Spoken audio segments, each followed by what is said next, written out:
Hi friends, అందరికీ good evening. దాదాపు మనకు ఒక 2 వారాల పాటు కొద్దిగా గ్యాప్ రావడం జరిగింది. కొన్ని వ్యక్తిగత కారణాల వల్ల నేను వీడియో చేయలేకపోయాను. మరి ఇప్పుడు ప్రజెంట్గా మనకు డిఎస్సి గురించి మరియు జాబ్ క్యాలెండర్ గురించి కొన్ని అంశాలు మనకు పేపర్లో రావడం జరిగింది. ఈరోజు చర్చకు కూడా రావడం జరిగింది. మనకు ముఖ్యంగా సంక్రాంతి తర్వాత డిఎస్సి నోటిఫికేషన్ అని చెప్పేసి మనకు తెలియచేయడం జరిగింది. మరి సంక్రాంతి తర్వాత డిఎస్సి నోటిఫికేషను వస్తుందా అని కొద్దిమందికి డౌట్. కంపల్సరిగా సంక్రాంతి తర్వాత అన్నారు కాబట్టి కొద్దిగా అటు ఇటు అయినా రావడానికి అవకాశం ఉంది. ఎస్సీ వర్గీకరణను దృష్టిలో పెట్టుకొని ప్రభుత్వం నోటిఫికేషన్ ఇవ్వడానికి సన్నాహాలు చేస్తుంది. అతి తొందరలో నోటిఫికేషన్ వస్తుందనేటువంటి భావన ప్రభుత్వం కల్పిస్తుంది. కాబట్టి ఈ అంశాన్ని మనం విస్మరించకూడదు. చాలామంది డిఎస్సికి ప్రిపేర్ అవుతున్నటువంటి వాళ్ళలో ఒక అపోహ ఉంది, రావచ్చా, రావడానికి అవకాశం ఉందా అనేటువంటిది.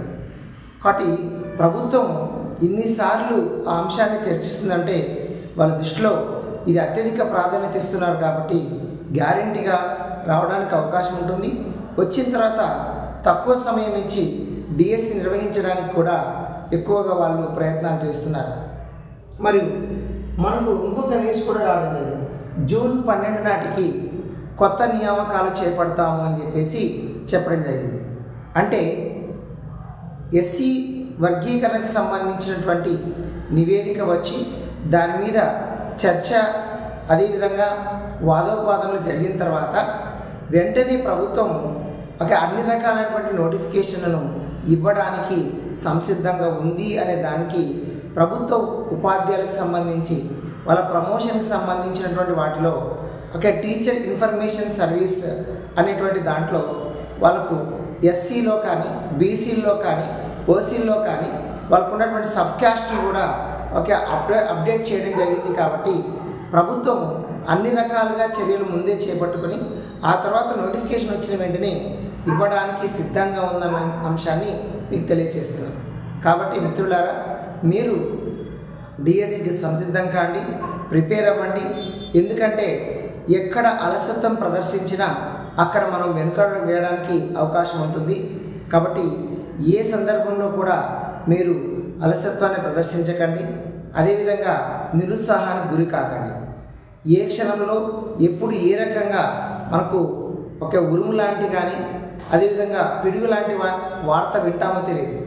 ఎందుకంటే సడన్గా నోటిఫికేషన్ అన్నారనుకోండి, ప్రభుత్వం యొక్క నిర్ణయంలో ఏదైనా చేయవచ్చు అని. కాబట్టి అలాంటి పరిస్థితిలో మీరు ఇబ్బంది పడాల్సినటువంటి ఆవశ్యకత ఉంటుంది. కాబట్టి మీరు మీ సిలబస్ను పూర్తి చేసుకునేటువంటి ప్రయత్నంలో మీరు ఉండండి. ఫస్ట్ ఆఫ్ ఆల్ మీరు చేయాల్సింది ఏంటంటే అసలుకి సిలబస్లో ఏ అంశాలు ఉన్నాయి, ఆ సిలబస్ అంశాలను మనం ఎంతవరకు నేర్చుకున్నాం, తర్వాత దానికి సంబంధించినటువంటి మెటీరియల్ మనకు అవైలబిలిటీ ఉందా లేదా, తర్వాత ప్రీవియస్ పేపర్స్ మనకు అవైలబిలిటీ ఉన్నాయా లేదా, ఈ 3 అంశాలను మీరు దృష్టిలో ఉంచుకుంటే మీరు సక్సెస్ కావడానికి ఎక్కువ అవకాశం ఉంటుంది. కాబట్టి సిలబస్ మీద బాగా పట్టు సాధించండి. ఆ తర్వాత ఉద్యోగం అనేది మన చేతిలో ఈజీగా రావడం జరుగుతుంది. ఈ పోటీలో అనేక రకాలైనటువంటి పరిస్థితులు కూడా ఉంటాయి. కాబట్టి ఆ పోటీని తట్టుకొని మనం ముందుండాలంటే ఎక్కడ మనం చేసేటువంటి శ్రమను కానీ, ప్రయత్నాన్ని కానీ మీరు ఆపవద్దండి. అలా ఆపామనుకోండి, మధ్యలో మనకు అనేక సమస్యలు రావడానికి ఆవశ్యకత ఉంటుంది. కాబట్టి ఇక్కడ మరొకటి ఏంటంటే జాబ్ క్యాలెండర్ గురించి ప్రభుత్వము ఒక అంశాన్ని తెలియజేయడం జరుగుతుంది. త్వరలో జాబ్ క్యాలెండర్ కూడా మేము విడుదల చేస్తాము అని. అదేవిధంగా కొన్ని అంశాలు కూడా మనకు మెన్షన్ చేయడం జరిగింది. ఏ అంశాలకు సంబంధించి ఎప్పుడెప్పుడు ఎగ్జామ్ నిర్వహిస్తాము, అదేవిధంగా ఫారెస్ట్ బీటీ ఆఫీసర్స్ ఏంటి, తర్వాత కానిస్టేబుల్ రాత పరీక్షను ఎప్పుడు నిర్వహించడానికి అవకాశం ఉంటుంది. అంటే ప్రభుత్వము నిరుద్యోగుల పట్ల ఒక సుముఖంగానటువంటి ఆలోచన ఉంది అనే అంశాన్ని మనకు తెలియచేయడం జరుగుతుంది. కాబట్టి కొంత సమయం వృధా కావచ్చేమో, కానీ ప్రభుత్వం ఇచ్చేటువంటి నోటిఫికేషన్ విషయాల్లో నోటిఫికేషన్ రావడానికి చాలా ప్రభుత్వము అనేక రకాలుగా చర్యలు తీసుకుంటుందనడానికి ఈ మధ్య జరుగుతున్నటువంటి పరిణామాన్ని మనం చూసుకోవచ్చు. అంటే క్యాబినెట్ మీటింగ్లో కూడా ప్రభుత్వం ఈ అంశాలను చర్చించింది. అదేవిధంగా ఈరోజు వ్యక్తిగతంగా విద్యాశాఖలో జరిగినటువంటి చర్చల్లో కూడా డిఎస్ఏ కీలకంగా మాట్లాడడం జరిగింది. కాబట్టి డిఎస్సి మీద అనేక అంశాల మీద వాళ్ళు ఫోకస్ చేస్తున్నారు. మీరు ఎట్టి పరిస్థితుల్లో మీరు ప్రిపరేషన్ మాత్రము తగ్గించుకోకండి. చాలామంది నిరుత్సాహంగా ఉన్నారు. నాకు తెలిసింది మరొకటి ఏంటంటే, ఈ సంక్రాంతి అయిపోయిన తర్వాత మళ్ళీ అప్పుడు రీఫ్రెష్గా చదువుదాము అనేటువంటి ఆలోచనలు కూడా చాలామంది ఉద్యోగార్థులు ఉన్నారు. అయితే ఎప్పుడైతే మీ సంక్రాంతి అన్నాం అనుకోండి, దాదాపు మనకు 14, 15, 16 పడుతుంది. ఇంకా వీలైతే 20, 25 వరకు మీరు ఎవ్వరు కూడా రావడానికి అవకాశం ఉండదు. అంటే ఈ నెల చివరి వరకు మీరు ప్రిపరేషన్ లేనట్టుగానే భావిస్తున్నారు. మీరు భావించకండి. ఇప్పుడు మీరు నోటిఫికేషన్తో సంబంధం లేకుండా మీ ఆలోచన సరళిని, మీ పద్ధతిని ఇక ముందు ఎలా ఉన్నారో ఇప్పుడు కూడా అలాగే కంటిన్యూ చేస్తే మనకు ఫలితం రావడానికి ఆవశ్యకత ఉంటుంది. ఖచ్చితంగా రిజల్ట్ రావాలన్నప్పుడు నిరీక్షణ మనకు తప్పదు. ఎవరైతే ఓపికగా మనం చదువుతారో, ఓపికగా ప్రభుత్వ నిర్ణయాల మీద, వాళ్ళు ఇచ్చేటువంటి మాటల మీద మనం ఆధారపడి ప్రిపేర్ అవుతామో అక్కడ మన ఫలితాలు తారుమారు కావడానికి అవకాశం ఉంటుంది. కాబట్టి ప్రభుత్వం ఒక్కొక్కసారి నిర్ణయం ఇవ్వడం జరుగుతుంది. పేపర్లో ఏమని చెప్తుంది, మనకు ఆలస్యం అవుతుంది డిఎస్సి అని చెప్తారు. మరొకసారి ఏమంటున్నారు, వెంటనే నోటిఫికేషన్ ఇస్తామని అంటారు.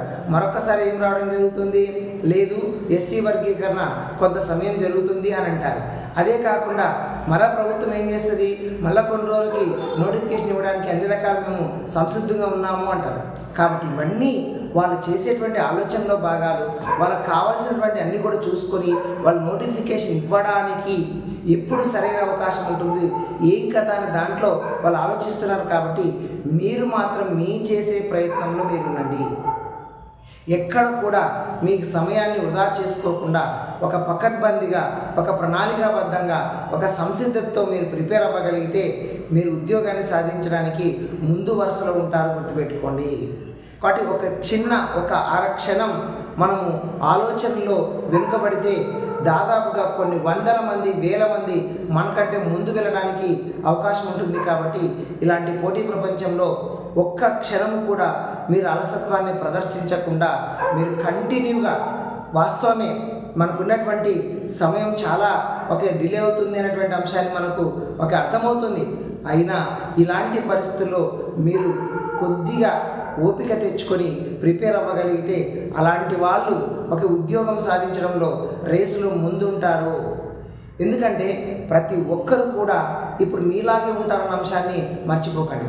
ఎందుకంటే చాలామంది అనుకుంటారు, నేను చదవట్లేదే, నేను చాలా వెనుకబడి ఉన్నానే అనుకుంటారు. కానీ అందరూ కూడా మీలాంటి ధోరణులను ఉంటారు. ఏదో 1% నుండి 5% విద్యార్థులు మాత్రమే వాళ్ళు కంటిన్యూగా, నిరంతరంగా ప్రిపేర్ అవుతుంటారు. కొద్దిమంది మాత్రమే. కాబట్టి మిగతా 95% ఆఫ్ స్టూడెంట్స్ అందరూ కూడా ఎలా ప్రిపేర్ అవుతారంటే సేమ్ మనలాగే ఉంటారు, మన స్థాయిలోనే ఉంటారు. కాబట్టి అందరూ కూడా మీరు జాగ్రత్తగా ఆలోచన చేసి మీరు ప్రిపేర్ అవ్వండి. ఫిబ్రవరి 23వ తేదీ మనకు గ్రూప్ 2 మెయిన్స్ ఎగ్జామ్ జరగబోతుంది. కాబట్టి ఆ ఎగ్జామ్ అయిపోయిన తర్వాతనే మనకు అనేక రకాలైనటువంటి సమీకరణలు రావడానికి అవకాశం ఉంటుందనేది నా యొక్క ఒపీనియన్. ఒకవేళ డిఎస్సి నోటిఫికేషను మనకు ముందు వస్తే మంచిది, లేదా తర్వాత రావడానికి అవకాశం ఉంటుందనే అంశాన్ని ఒకసారి మీ దృష్టిలో ఉంచుకునే ప్రయత్నం చేయండి. ఎందుకంటే దాదాపుగా 30% of the DSC students group 2కు ప్రిపేర్ అవుతున్నారు. కాబట్టి వాళ్ళ యొక్క వాదన కూడా ప్రభుత్వం వినడానికి సుముఖంగా ఉంటుంది. కాబట్టి మనకు నోటిఫికేషన్ ఇచ్చిన డిసెంబర్ సంక్రాంతి తర్వాత నోటిఫికేషన్ ఇచ్చిన కొద్దిగా లేటుగా ఎగ్జామ్ జరపడానికి ఆవశ్యకత ఉంటుంది. ఎందుకంటే వాళ్ళని దృష్టిలో పెట్టుకొని ఎగ్జామినేషన్ మీద అటు ఇటు డేట్స్ అవకాశం ఉంటుంది. కాబట్టి మీరు దాన్ని ఆలోచన చేసి ప్రిపేర్ అవ్వండి. మరి ఎస్జిటి వారు చాలా వరకు మనం చూస్తుంటే ఎస్జిటి వాళ్ళకు కొన్ని రకాలైనటువంటి అపోహలు రావడం జరుగుతుంది. ఏంటంటే దాదాపుగా వాళ్ళు ఎస్జిటి ప్రిపరేషను హెవీగా ప్రిపేర్ అవ్వాల్సి వస్తుంది. మనకు వాళ్ళ యొక్క కంటెంట్లు, వాళ్ళ మెథడాలజీలు, తర్వాత జీకే కరెంట్ అఫైర్స్, తర్వాత పిఐఈ, తర్వాత క్లాస్ రూమ్ అప్లికేషన్ సైకాలజీ, ఈ అంశాలు మనం చూస్తే ప్రతి దాంట్లో కంటెంట్ చదువుకోవాలి. అక్కడ తెలుగు కంటెంట్, ఇంగ్లీష్ కంటెంట్, అదేవిధంగా మనం తీసుకున్నప్పుడు ఈ మనకు సబ్జెక్ట్స్ కంటెంట్స్ అంటే సైన్స్ కానీ, మ్యాథ్స్ కానీ, సోషల్ కంటెంట్లు ఉంటాయి. వాటికి సంబంధించిన మెథడాలజీలు కూడా ఉంటాయి. వీటితో పాటు పిఐఈ చదువుకోవాల్సి ఉంటుంది, తర్వాత జీకే కరెంట్ అఫైర్స్ చదువుకోవాల్సి ఉంటుంది, అదేవిధంగా మనం క్లాస్ రూమ్ ఇంప్లిమెంటేషన్ సైకాలజీ చదువుకోవాల్సి ఉంటుంది. మనకు తక్కువ మార్కులే కదా అని చెప్పి మీరు ఇక్కడ పిఐఈలో కానీ, క్లాస్ రూమ్ ఇంప్లిమెంటేషన్ సైకాలజీలో కానీ మీరు అక్కడ కొద్దిగా జాగ్రత్త వహించండి. పిఐఈ కూడా మనకు కీ రోల్ అవుతుంది, అదేవిధంగా క్లాస్ రూమ్ ఇంప్లిమెంటేషన్ సైకాలజీ కూడా కీ రోల్ అవుతుంది. మరి కరెంట్ అఫైర్స్కి వచ్చేటప్పటికి చాలా వరకు అనేక అపోహలు ఉంటాయి. కరెంట్ అఫైర్స్ విషయంలో చాలా అపోహలు ఉంటాయి. చాలా సందర్భాల్లో కరెంట్ అఫైర్స్ అనేటువంటిది కీ రోల్గా కావడం జరుగుతుంది. ఎంత చదివినా ఏం చదవాలో అర్థం కాని స్థితిలో కరెంట్ అఫైర్స్ ఉంటుంది. కాబట్టి కరెంట్ అఫైర్స్ విషయానికి వచ్చేటప్పటికి మీరు చాలా జాగ్రత్తగా చదువుకోవాల్సి ఉంటుంది. మీరు ఒక బుక్ మీద కానీ అదేవిధంగా 4-5 నెలలు ఒకేసారి చదువుదాం, 6 నెలలు ఒకేసారి చదువుదాం, మ్యాగజైన్లు చదువుదాం అనేటువంటి అంశాల మీద మీరు ప్రయత్నించకండి. కరెంట్ అఫైర్స్ అనేటువంటిది ఒక రోజుతో వచ్చేటువంటిది కాదు. దాన్ని రెగ్యులర్గా ప్రతిరోజు దాని మీద ఒక అవగాహనతో చదువుకోవాల్సి ఉంటుంది. కరెంట్ అఫైర్స్ మీద మనకు అవగాహన ఉండాలి. వాట్ ఈజ్ వాట్, ఏం జరిగింది, ఎందుకు జరిగింది, ఎలా జరిగింది అనే అంశాల మీద ప్రశ్నలు ఉంటాయి. చాలా క్లియర్ కట్గా గత ప్రశ్నాపత్రాన్ని మనం కరెంట్ అఫైర్స్ పరిశీలిస్తే చాలా డిఫరెంట్గా ఒక స్పెషల్ కేటగిరీ ఉన్నటువంటి అంశాల మీదనే క్వశ్చన్స్ అడుగుతున్నాడు. కాబట్టి అలాంటి వాటి మీద మీరు ప్రయత్నాలు చేస్తే సక్సెస్ కావడం అనేటువంటిది చాలా ఇంపార్టెంట్. ఏదైతే మనకు చరిత్ర గతిని మార్చేటువంటి కరెంట్ అఫైర్స్ ఉంటుందో వాటి మీద బిట్ అడుగుతాడు. ఏదైతే ఒక సాధారణంగా జరిగేదానికంటే ఒక ప్రత్యేకంగా జరుగుతుందో దాని మీద బిట్టడం జరుగుతుంది. ఇటీవల వరల్డ్ చెస్ ఛాంపియన్షిప్ మనకు విన్ కావడం జరిగింది. ఆ వ్యక్తి మీద కంపల్సరీగా అడగడానికి అవకాశం ఉంటుంది. మరి ఎస్జిటి వాళ్ళు ఒక రకంగా ప్రిపేర్ అవుతే స్కూల్ అసిస్టెంట్ మరొక రకంగా ప్రిపేర్ అవ్వాల్సి వస్తుంది. ముఖ్యంగా స్కూల్ అసిస్టెంట్ విషయంలో మనం తీసుకుంటే స్కూల్ అసిస్టెంట్ విషయంలో చాలామంది నేను పరిశీలించింది ఏంటంటే వాళ్ళు 10th లోపు ఉన్నటువంటి అంశాల మీద ఫోకస్ తగ్గిస్తూ ఇంటర్మీడియట్ అంశాల మీద అత్యధికంగా ఫోకస్ చేస్తున్నారు. ఇక్కడ మనకు సమస్య రావడం జరుగుతుంది. ఫస్ట్ అత్యధిక మార్కులు వచ్చేటువంటి అంశాల మీద మీరు ఫోకస్ చేయండి. మీకు 60 మార్కులు కంటెంట్ అండ్ మెథడాలజీ ఉంటుంది. మీకు అత్యంత ప్రాధాన్యత మెథడాలజీ ఉంటుంది. మెథడాలజీ 2 బుక్కులు సెమిస్టర్ 1, సెమిస్టర్ 2 బుక్కులు బాగా చదవగలిగితే 20 మార్కులకు ఒక ప్రయారిటీ ఉంటుంది. మరి కంటెంట్ వచ్చేసి 6 to 10th వరకు మరి ఇంటర్మీడియట్ బుక్స్ చదువుకోవాల్సి ఉంటుంది. దాంట్లో మొత్తానికి కలిపి 40 మార్కులు ఉంటుంది. కాబట్టి మీకు అక్కడ పరిశీలిస్తే 40 మార్కులకు గాను మీరు ఎన్ని బుక్కులు చదవాలో చూడండి. 20 మార్కులకు గాను 2 బుక్కులు చదవగలిగితే చాలు. Line to line by heart చేసి పెట్టుకోండి. ప్రతి అంశం మీద బాగా ఫోకస్ చేయండి. స్కూల్ అసిస్టెంట్ వాళ్ళు కామన్గా అందరికీ ఎక్కువ మార్కులు వచ్చేటువంటిది మీకు 20 మార్కుల్లో అత్యధిక ప్రయారిటీ ఉండేటువంటిది 4 చాప్టర్లు. ఆ 4 చాప్టర్ల మీద మీరు బాగా ఫోకస్ చేస్తే మనకు స్కోర్ రావడానికి అవకాశం ఉంటుంది. ఆ 4 చాప్టర్లలో మనకు లక్ష్యాలు, స్పష్టీకరణలు, విద్యా ప్రమాణాలు ఒకటి, బోధన ఉపగమాలు లేదా పద్ధతులు ఒకటి, అదేవిధంగా విద్యా ప్రణాళిక మరియు మూల్యాంకనం సిసిఈ గురించి వీటి మీద ఫస్ట్ ప్రయారిటీ తీసుకోండి. తర్వాత మిగతా వాటికి మనం ప్రయారిటీ ఇవ్వచ్చు. కాబట్టి ఇట్లాంటి అంశాలు మీరు ఇంటర్మీడియట్ అంశాల మీద ఎక్కువ ఫోకస్ చేస్తూ 10th అంశాల మీద మీరు స్కోర్ తగ్గించుకునేటువంటి ప్రయారిటీ ఇస్తున్నారు. కాబట్టి 10th వరకు మీరు ఫుల్ ఫ్లెడ్జ్డ్గా ఉండగలిగితే 40 మార్కుల్లో 20 నుండి 25 మార్కులు 10th వరకే వస్తాయి. ఇంటర్మీడియట్లో 15 ఒక్కొక్కసారి రావచ్చు, లేదా 20 కూడా రావడానికి అవకాశం ఉంటుంది. కొన్నిసార్లు 10 మార్కులే రావడం కూడా జరుగుతుంది. అంటే అత్యధిక ప్రాధాన్యత ఇచ్చేది ఎక్కడ అంటే మీకు 10th వరకే అత్యధిక ప్రాధాన్యత ఉంటుంది. కాబట్టి ఎక్కువగా మీరు ఫోకస్ చేయాల్సింది మీరు 10th వరకు ఫోకస్ చేస్తూ ఇంటర్మీడియట్ ఫోకస్ చేయాలి. బట్ ఫస్ట్ 10th ఫోకస్ చేస్తే 10th వరకు, ఆ తర్వాత ఇంటర్మీడియట్ అంశాలను మీరు ఫోకస్ చేస్తే మీరు సక్సెస్ కావడానికి అవకాశం ఉంటుంది.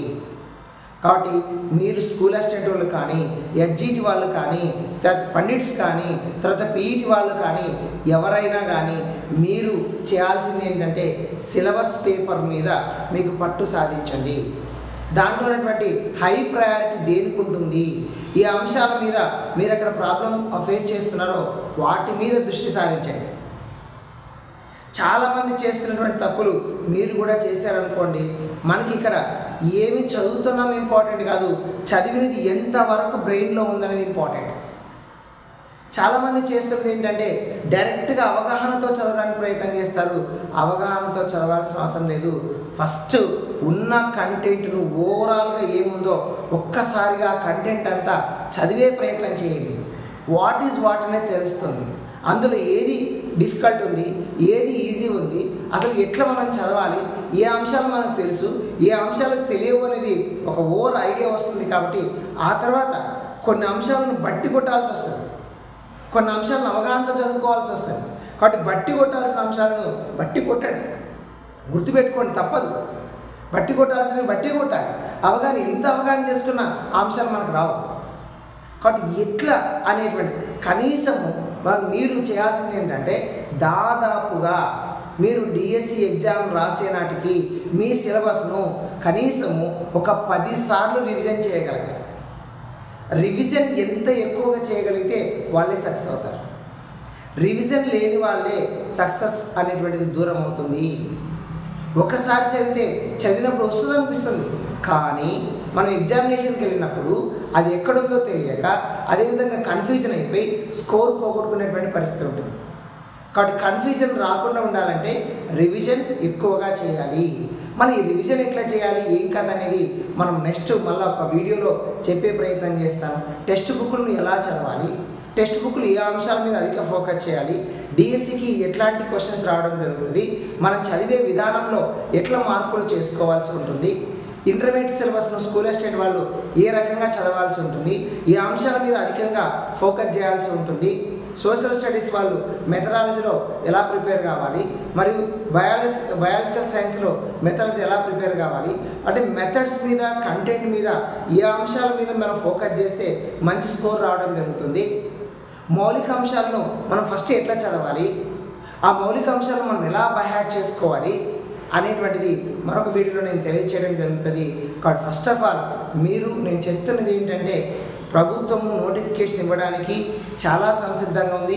ఎప్పుడైనా ఏ క్షణంలోనైనా అన్ని రకాలైనటువంటి పారామీటర్స్ పరిశీలించి వాళ్ళు నోటిఫికేషన్ ఇస్తారు. కాబట్టి మీరు చాలామంది సంక్రాంతి వరకు ఎదురు చూస్తుంటారు. మీరు ఎదురు చూడకండి, ఈ క్షణమే దాన్ని మన నోటిఫికేషన్ వచ్చిందని ఆలోచన చేయండి. ఈ 10 రోజులు 15 రోజులు అనేది మీకు చాలా వాల్యుబుల్ అనే అంశాన్ని మీకు తెలియజేస్తూ ఈ యొక్క వీడియోని ఇక్కడితో ముగించడం జరుగుతుంది. నెక్స్ట్ వీడియోలో మనం స్కూల్ అసిస్టెంట్ సోషల్ మెథడాలజీని ఎలా చదవాలి అనే అంశాన్ని, ఎస్జిటి మెథడాలజీని ఎలా చదవాలనే అంశాన్ని, బయాలజీ మెథడ్స్ని ఎలా చదవాలనే అంశాన్ని, స్కూల్ అసిస్టెంట్ మెథడ్స్ మీద మనం ఎలా చదవాలనేది నేను తెలియచేయడం జరుగుతుంది. ఓకే, ఆల్ ద బెస్ట్ అందరికీ కూడా. ఒక ప్రభుత్వం ఇచ్చేటువంటి పేపర్లో వచ్చేటువంటి న్యూస్ మీద మీరు ఆధారపడి చదవకండి. అవి ఎట్లయినా మారుతుంటాయి. ఒకరోజు పాజిటివ్గా వస్తుంది, ఒకరోజు నెగిటివ్గా వస్తుంది. దాని మీద పడి మీరు ప్రిపేర్ అవుతున్నారనుకోండి, మీరు అప్ అండ్ డౌన్ అవుతారు. కాబట్టి నాకు తెలిసి పేపర్ న్యూస్ని పట్టించుకోకుండా, టీవీ న్యూస్ని పట్టించుకోకుండా మీరు ప్రిపేర్ అయ్యే దాని మీదే ఫస్ట్ ఫోకస్ చేస్తే మనకు రిజల్ట్ అనేది మనం అనుకున్న పద్ధతిలో రావడం జరుగుతుంది.